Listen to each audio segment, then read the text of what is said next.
Welcome to Trendy Matter, your one-stop shop for entertainment. Join us as we explore the latest lifestyle and entertainment trends and learn something new along the way. Let's dive into the latest and greatest, and be sure to subscribe to stay updated on all Trendy Matter has to offer. So there are plenty of conspiracy theories out there that get us scratching our heads that maybe some of the events in history may not be as they seemed. There's one today that we really want to talk about, guys, so sit tight, listen in. Let's dive into a theory where a piece of evidence may prove that one of the most impactful events in history was a complete lie. Of course, if you're new, go ahead and hit that subscribe button and let us know how you feel about this new evidence.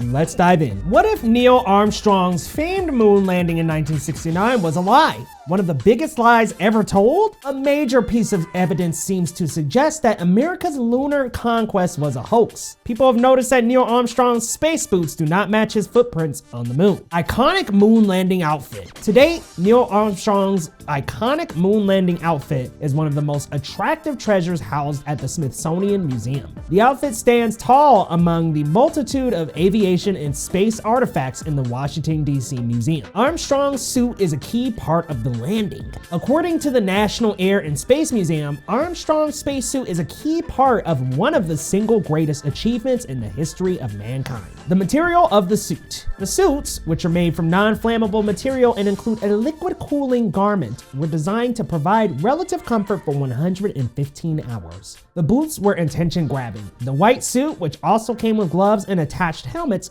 can serve for 14 days in a pressure-free mode. But it was the boots that caught the most attention. The boot soles are different from the boots at the Smithsonian. The soles of the boots at the Smithsonian Museum are markedly different from those of Neil Armstrong and his landing partner, Buzz Aldrin's footprints on the moon. A photo of Armstrong's footprint threads is horizontal and nothing like the smooth and plain soles of the boots in the museum. No wind can blow the footprints away. Just in case you are wondering why the astronauts' lunar footprints will remain the same, listen to NASA's explanation. According to NASA, the first footprints on the moon will be there for 1 million years. There is no wind to blow them away. In contrast to Earth, the moon doesn't have an atmosphere, and so there are no winds to wipe them off. Side-by-side comparison. The discrepancies between thread patterns cast a massive shadow of doubt on the first ever moon landing. Conspiracy theorists hung on the piece of evidence to show that the moon landings were a hoax. On social media, multiple posts published the huge discovery,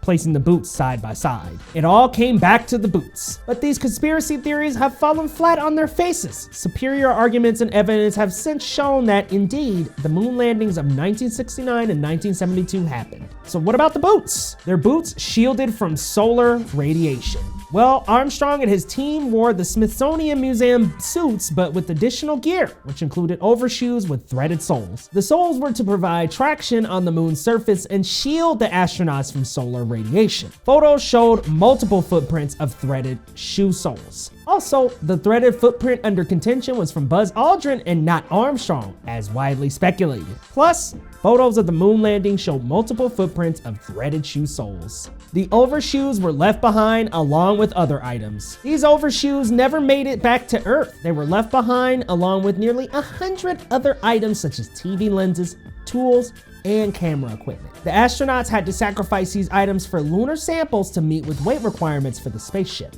Addressing the conspiracy theories. Yet, moon landing deniers such as the late Bill Kaysing stuck to their guns. Dr. Rick Feinberg, an expert in astronomy and press officer of the American Astronomical Society, try saying that 5 times fast, has left a huge hole in the conspiracy theories with these words. And he says, about 400,000 scientists, engineers, technologists, mechanists, electricians worked on the Apollo program. How can you feel about 400,000 people will just keep their mouths shut for 50 years? That's impossible, he declared. Wow, what an interesting finding among the moon landing. What an interesting piece of evidence that may prove that one of the most impactful events in history was a lie. You all let us know your thoughts down in the comments. How do you feel about this one? Do you think this piece of quote-unquote evidence actually carries some weight and makes this conquest a hoax? You all let us know down in the comments. Let us know, and if you're new to Trendy Matter, hit that subscribe button, and we'll see you on the next Trendy Matter video. Thanks for tuning in to Trendy Matter. Stay updated, informed, and keep up with the latest trends with us.